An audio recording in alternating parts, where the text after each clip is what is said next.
Mastering singular possessive pronouns in English. Hello, English learners. Welcome back to our English language learning series.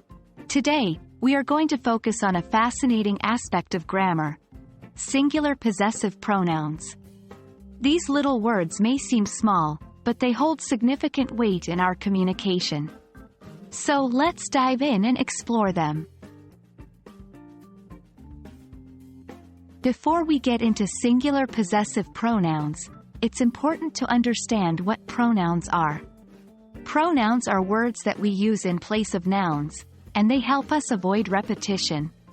Now, possessive pronouns are a subset of pronouns that we use to show ownership or possession.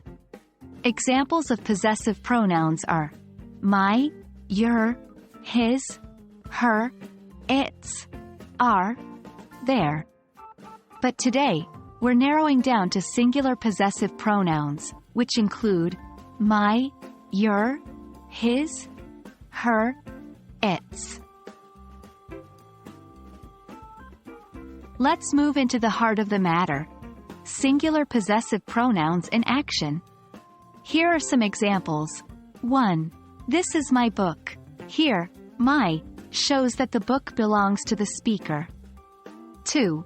Is this your pencil? In this sentence, your implies the pencil belongs to the listener. 3. The cat licked its paw. Here, its indicates that the paw belongs to the cat. 4. She likes his smile. In this example, his signifies that the smile belongs to a specific man. Remember, these pronouns come before the noun that they're modifying. In this section, we'll talk about some common mistakes that people often make with singular possessive pronouns and how to avoid them. 1. Its versus its.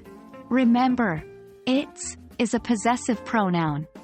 E.g., the cat washed its fur, while its is a contraction of it is or it has, e.g., it's raining. 2. Your versus your.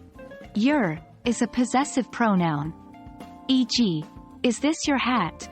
While your is a contraction of you are, e.g., you're going to love this movie. 3. Whose versus whose. Whose is a possessive pronoun. E.g., whose coat is this? While whose is a contraction of who is or who has, e.g., who's coming to the party. And that's a wrap on singular possessive pronouns. Remember, practice makes perfect. So try to use these pronouns in your daily conversation. We hope this video has been helpful. Keep practicing, and we'll see you next time with another exciting grammar topic. Happy learning!